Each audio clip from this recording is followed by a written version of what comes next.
Hello, and welcome to the latest installment of Bean Steamers. I'd like to welcome Harold the Baby Bigfoot. And then somebody said to me, "Is that a hippopotamus with Mickey Mouse ears in back of me?" And the answer is yes, golden Mickey Mouse ears.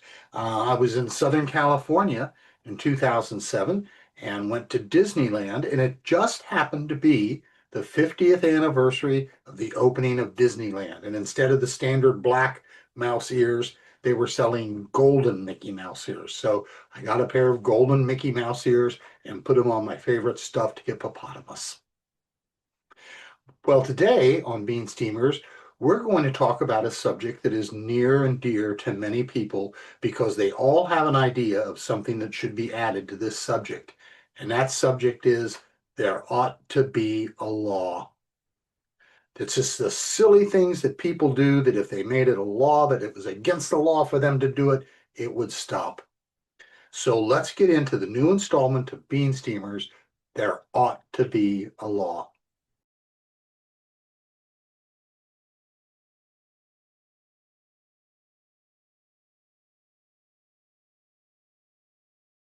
Aren't you tired of self-appointed do-gooders telling people what they have to do when it's none of their business? For instance, if the dollar stores that dot every community and every city in the country want to sell high-calorie, low-nutritional food that has no value whatsoever, it's their business. If you want the economically challenged to eat well, why don't you open a store that will sell good quality food at a loss? You won't make any money, but you'd feel really good about yourself. And if you keep the store open long enough, losing a ton of money, maybe you can shop at the dollar store as well. So, to sum it up, if you're not willing to open a store existing solely for the purpose of losing money, don't try to force someone else to do it. Make it a law.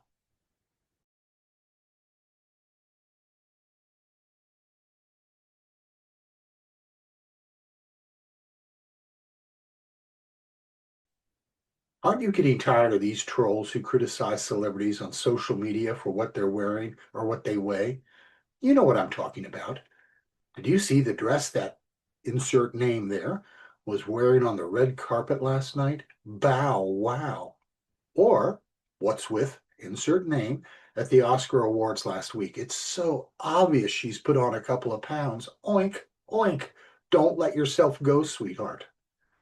Well, there should be some kind of statutes on the book that said if you're going to post this worthless, cheap dribble on social media, that next to the username on your post, you need to have a current, stamped, state certified full body shot of yourself so we can all see what you look like. Make it a law.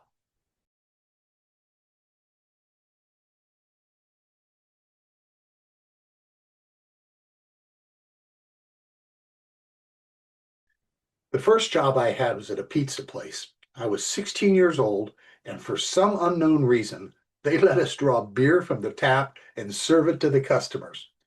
Anyway, when we went out to the table to take an order, in a surprising amount of instances, after you asked the people what they wanted on their pizza, a lot of them said they wanted pepperoni, onion, or any other combination of toppings.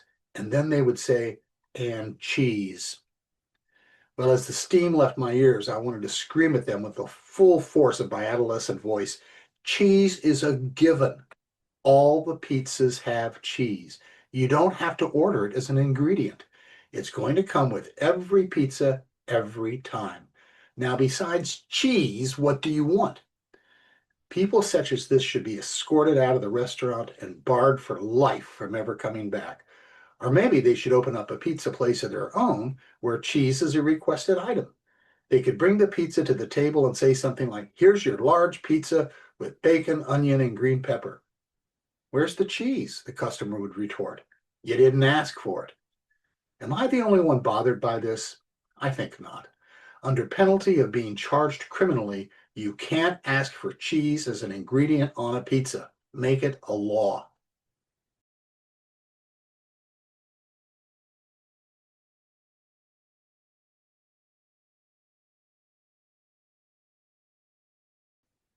There's no question that the Super Bowl is one of the biggest media events of the year. It's watched by millions and millions of people all over the world, and if the truth be known, probably more beer, pizza, and snacks are consumed during that game than any other 4 hour block of time during the year. People watch the Super Bowl for two main reasons: the game and the commercials. They look forward to both of these with eager anticipation all year long. However, lately there has been a trend to show all the Super Bowl commercials beginning a week before the game. They always preface the showing of these commercials with the same senseless phrase, spoiler alert. That's just wrong. People want to see these commercials during the game, not a week before. So, to appease half the people in the world, someone in charge at the networks and the television stations should ban the Super Bowl commercials, the showing of the commercials, a week before the game. If I paid over $6 million for a 30-second spot, I'd want it to premiere at the Super Bowl, not on a network morning show hosted by a bunch of self perceived stars all talking at the same time and a full week before the game. Make it a law.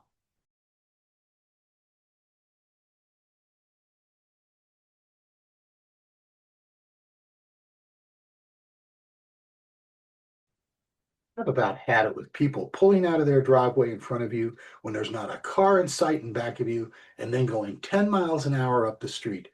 Couldn't they wait until you pass their driveway and then pull out and only then move slower than a deceased snail on the road?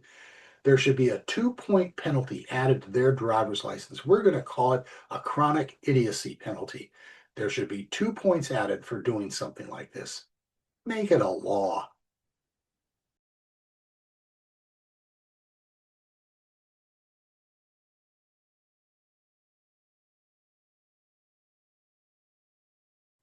Speaking of chronic idiocy points, what's with all these people who feel that they have to back into parking spaces? If you ask them why they do this, they'll say it's for a quick exit. However, I submit to you that the only reason they would have to depart quickly is if they're driving a getaway car for a liquor store robbery, or, considering the current price of food supplements, maybe the robbery of a vitamin store. The fact is that just pulling into the parking space and then backing out when you leave takes much less time than backing into the parking spot and then pulling out when you leave. And I have yet to see someone who can back into a parking spot and center the car on the first try. I know. Right now, there's someone out there saying, I can back it in and center it first time, every time. No, you can't. Well, I take that back. There was one person who could, my friend Barry, but he died. So now there's no one. Backing into a parking space and leaving your car extremely off center, one chronic idiocy point on your driver's license. Make it a law.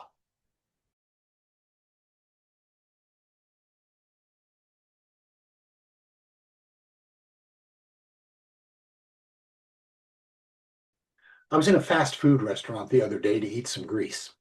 It was that Scottish place, Mick, you know what I'm talking about. Before I left, I went to the men's room and washed my hands. As with many of these fast food places, I find it better to wash my hands when I leave instead of when I arrive. When I bumped on the hand dryer with my arm and held my hands beneath the onslaught of semi-warm air driven by a small, weak fan, I was taken by the label on the front of the dryer. It boldly proclaimed that this particular hand dryer saves trees, eliminates paper towel waste, maintains cleaner facilities. Yup, this baby did everything but mix drinks and flush the toilets. Oh, yeah, and there was one more thing it didn't do: it didn't dry your hands. Now, I don't know about you, but as far as I'm concerned, this dryer may have done all the environmental do gooder things, but if it doesn't dry your hands, add to the list of things that it does is waste electricity. If you're going to make a device that makes all these bold claims, make sure it does what you claim it does. Make it a law.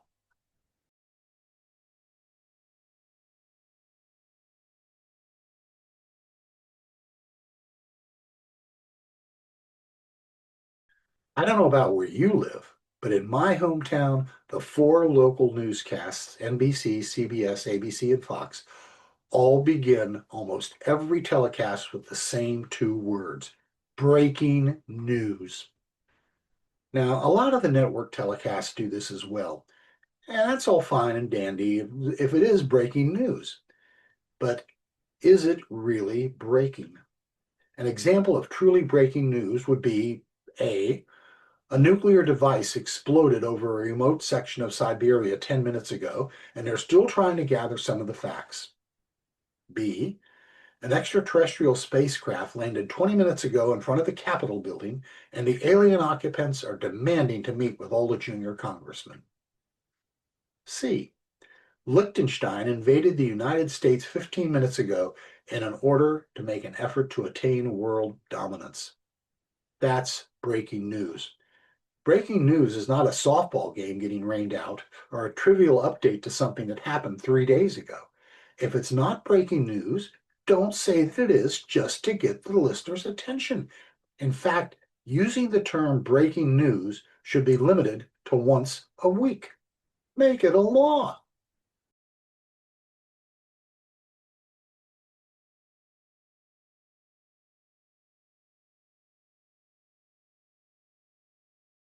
If you don't know the answer to something, I don't know is an acceptable reply.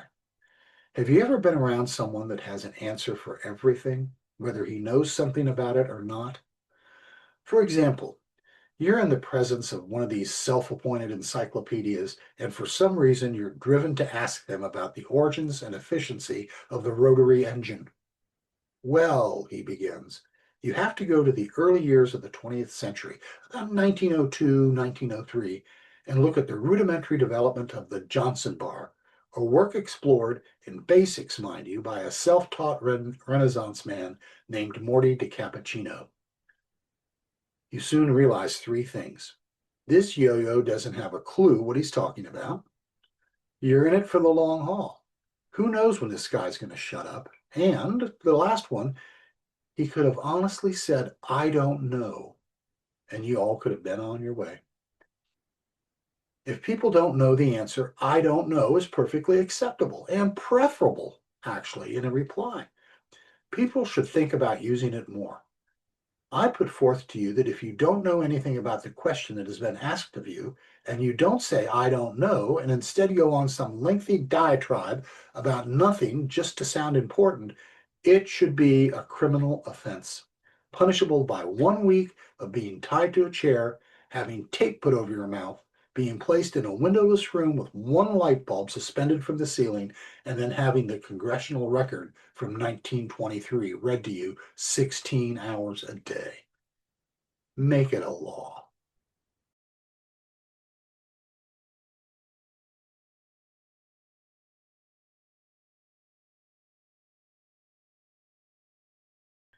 I'm a child of the 60s. I'm still a baby boomer, but right at the edge of that last wave. I was raised by parents that were children of the Great Depression. My father was a World War II veteran. In her 20s, my mother had a ration coupon book, for crying out loud. This was during World War II. She used the coupons to get meager portions of sugar, coffee, and gasoline while the war was being fought. I still have a coupon book with her name on it. They faithfully tried to raise their children in the same system of values that they had been raised with. Values such as you could always ask a policeman for help and trust the government. They only have our best interests at heart. I gave up values like that in 1964. But one value that I held well into the 80s was the fact that the banks were always correct in what they did. They knew more about accounting than I did, therefore they were right. When my bank statement came in the mail, you remember mail, don't you? What the bank said I had in the account was the gospel truth. I was always wrong because of some mathematical error that I made, so I just corrected my transaction register. Transaction register. You know the transaction register. It's the little thing with lines in it that you wrote down all your check numbers, who the check was to, the amount of the check, and the balance in the account. What? What's a check? It's a piece of paper with your name and address in the top left and a space to write who the check was payable to and, well, never mind. Look in a 20th century banking history book if there is such a thing. Or even better yet, ask your grandparents. They probably have a checkbook with a transaction register laying around. They might even still be using it. Anyway, I always thought that the banks were correct, and not only in their accounting, but in their policies as well, until a friend of mine who worked at a bank told me how often they really make mistakes, sometimes major mistakes. For some reason, when I heard these things, everything started to change. I didn't look at the banks with the reverence anymore that I once looked at. Even the tellers that I went to seemed to lose about 20 IQ points in a matter of months. And then everything went south because of one experience I had at a bank that I had been doing business with for a long time ago. If we had some ominous music to cue right now, we'd bring it up into the mix. At the time, I was working for an institution that paid us once a month. I really didn't mind getting paid every 30 days. You could write out all the bills and forget about them. Of course, if you wanted to eat and put gas in the car, you had to hustle some side work. Everything wasn't perfect. I opened an account at a bank this aforementioned institution used, thinking it would expedite the flow of cash every month. Not only did I open the account at the same bank, but at the same branch of the bank. I went in one payday to deposit my check and get a little cash out from my pockets. Now, one of the downsides of getting paid every month is that at the end of the month, you don't have a real abundant amount of cash in the account. Well, I filled out the deposit slip for my check and I asked for $200 in cash back and the balance to be placed in the account. After punching a few keys on a now antiquated computer, the teller informed me she couldn't give me $200 cash back because I didn't have $200 in the account. I can only give you the cash up to the amount that you have in your account, she informed me with kind of a half smile, half smirk. I quickly retorted, I would understand that if the check I was depositing was from out of state or even from another bank here in town, but it's drawn on this branch of this bank. I'm sorry, sir. Now her look was more of a smirk than a smile. That's our policy. Well, then, I said, tearing up the deposit slip, I would like to cash this check. $100 bills, please. What do you mean? The smirk was kind of gone at this point. What I mean is, I want to cash this check. Look up the account it's drawn on and make sure it's good, and give me as many $100 bills as you can in cash. Here's my driver's license and my ID. Very well, she said rather quizzically, and dutifully counted out as many portraits of Benjamin Franklin's in my hands, along with a few $20 bills, a couple of singles, and some change. I put two portraits of Ben in my pocket, slapped the rest of the cash down on the counter in front of her, and said, I would like to deposit this cash in my account. Huh? She said. End of story. And this to show you that nothing has changed. I recently went to my bank's website in order to balance my checking account. I don't get statements anymore. I'm paperless. And I found out that I had been charged a 30-cent international transaction fee. There was no information what this was for available to me, and I had to submit a claim that was going to take 14 days to resolve. I hope it cost them thousands of dollars to give me the information on what this fee was for. If I had to guess, I would say that they charge thousands, if not millions of people this 30-cent fee, knowing that most of these wouldn't even see it and they just automatically take the balance to be correct. So here's what I would like to propose. If you are in good standing with your bank, in good standing, the bank should waive all this silliness and give you what you're asking for. No more stupid rules, no more lame fees, no more holding of uncollected funds. Just give you the benefit of the doubt, which, by the way, you deserve, don't you? In fact, under penalty of government-imposed shutdown on your cheap bank, make it a law. If you made all these things laws, the world would be a better place. You don't have to agree, but you know I'm right. Now, if you have something that you think should be made a law, something that irritates you, just leave it in the comments section.